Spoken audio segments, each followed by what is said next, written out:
No, I like what Newsom has done because he's trolled him and he's fought fire with fire, and that's what you have to do. And he called him an invasive species, which is what he is. And so he's not. He's a thing that doesn't understand. Trump does not understand anything about humanity, people. He has no empathy. I don't know what he is, but he's an alien, and he wants to hurt this country. Do you think he pretends to be dumber than he is to confuse people and make them think? No, you think he's no. I don't think so. Why do you think? I'm curious why you would guess that there's a big group of people in this country who believe that he cares about them. I am totally dumbfounded, baffled by that. I can't understand it, and it's a thing that we've seen over decades and decades, and he's a what's it, Tammy Faye and the other one. Yes. Same thing, you know. Robert De Niro has never been the type of man to speak softly when he believes the world is in danger, and in his latest interview, he didn't just raise his voice. He launched a full-scale verbal assault at Donald Trump with the fire of someone who spent years watching a slow-moving train crash into the values he spent a lifetime defending. Speaking on MSNBC in the wake of the massive No Kings protests sweeping across the country, De Niro wasn't polished or diplomatic. He wasn't trying to play the Hollywood figure who tiptoes around politics to protect career and comfort. Instead, he sounded like an American grandfather who has seen too much to stay quiet. It's something deeply psychological in him. He wants to hurt people. He wants to hurt this country. He doesn't care. And what saddens me the most, upsets me the most, is that people follow him and they think and they kiss his ass and they look up to him. And I don't understand it. I don't understand the people in his cabinet, some of them, Rubio, other one, how they can live with themselves after what they've allowed him to do and not stood up. Even walk out of the room when what they did with Zelensky the first time. Rubio, looking at his face, they got the camera on him. If he had balls, he would have walked out. A man who has lived through decades of war, corruption, political turmoil, and cultural upheaval, and who now feels a personal responsibility to shout the alarm before the house burns down completely. When asked about Trump's influence and the growing unrest across the United States, De Niro didn't hesitate for a second. He leaned forward, narrowed his eyes like a man preparing for a fistfight, and said the one thing millions of Americans have been afraid to say out loud: there's no other way to face a bully. You have to fight. There's no other way. For De Niro, this wasn't showmanship or performance. He wasn't promoting a movie, he wasn't building a brand, and he certainly wasn't trying to shock the audience. He was speaking from a place of raw clarity. He said the politicians in Washington were running out of time. He's sick. He is really, genuinely a sick person that somehow has been allowed into our system. And I'm not calling him, I'm tired of calling him names. He just can't be anywhere near the office of the presidency. Hiding behind committees and speeches and carefully worded statements, all while the public grew more restless by the day. According to De Niro, the people had finally reached the breaking point, and the politicians had no choice but to realize one terrifying truth. They now had to choose between facing the wrath of Trump or the wrath of the American public. And as De Niro put it, they have to be more afraid of the wrath of the people. It wasn't a threat, it was a warning carved from decades of social fracture. De Niro made it clear that the protests erupting across the country. I hate bullies, thugs who use their strength to push other people around. They think they can achieve power and hang on to it by intimidating others. Sadly, sometimes it works, but most of the time it doesn't. And now we have Trump. He's all that, about intimidation, retribution. He's going to prosecute. He's going to send you to jail for having an abortion. He's going to take your Medicare and Social Security away. He's going to deport you. He's going to send the military after you if you defy him. You know who this shit works on? The MAGA politicians who are afraid of losing their power.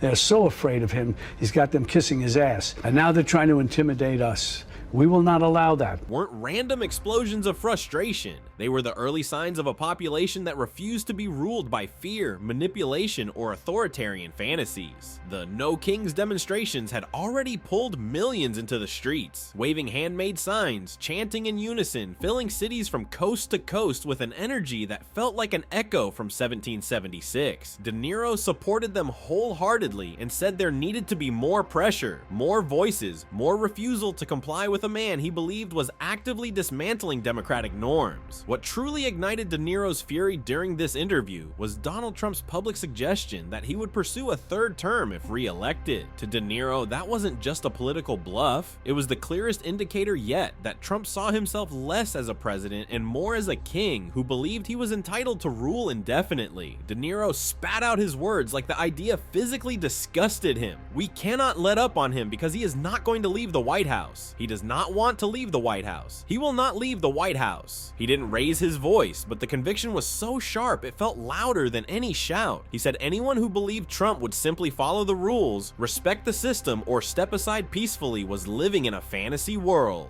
To De Niro, Trump's intentions were obvious, and ignoring them was no different than handing him the crown he'd been reaching for since the day he descended that golden escalator. In his view, the country had seen this playbook before, in history books, in political documentaries, in old warnings about authoritarian rise. There's nothing about him, there's not one redeeming thing in him that I can see ever. And it's funny, I was just thinking that he actually became president. He could have done good things. Instead, he had to do it all wrong.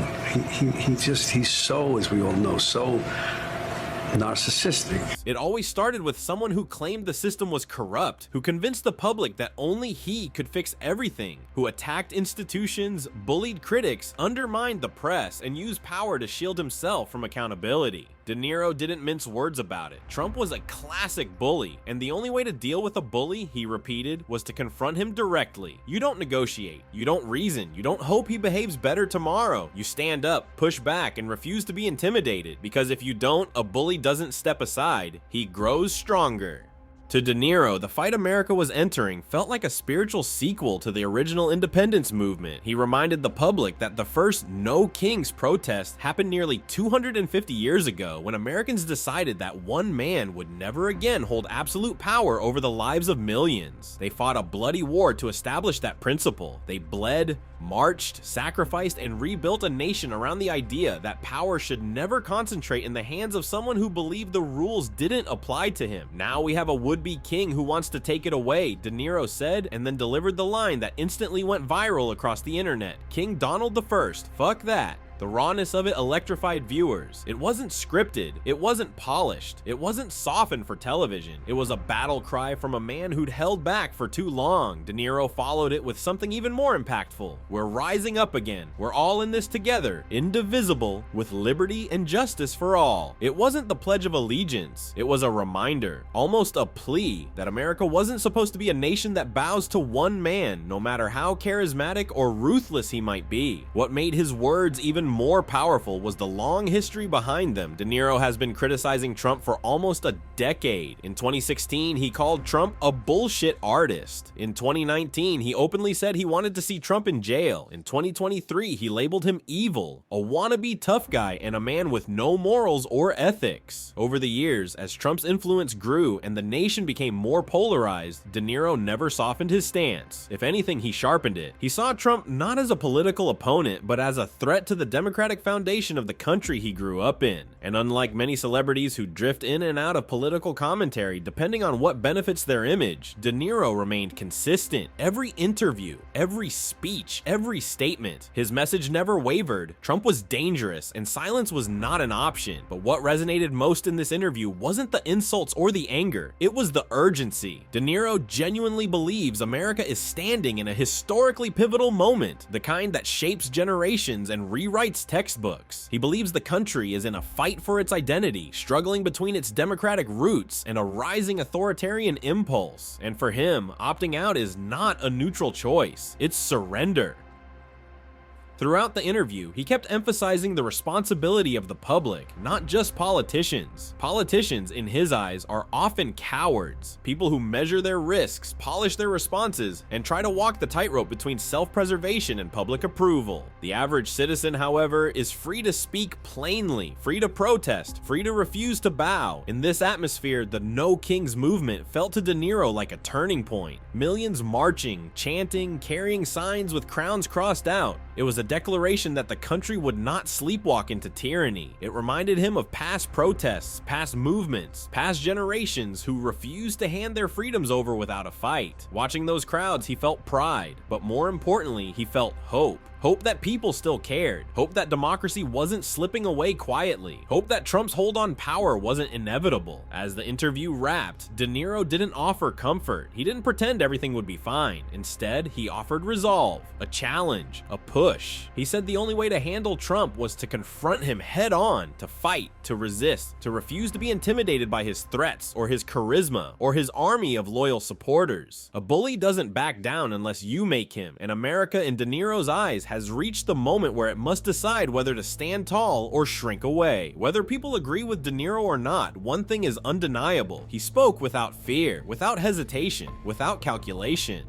In a political landscape filled with rehearsed statements and carefully crafted lines, his words cut like a blade. And whether he changed minds or simply added more fuel to the fire, he left the country with one haunting message. If you want to keep a democracy, you have to defend it, loudly, aggressively, and without apology.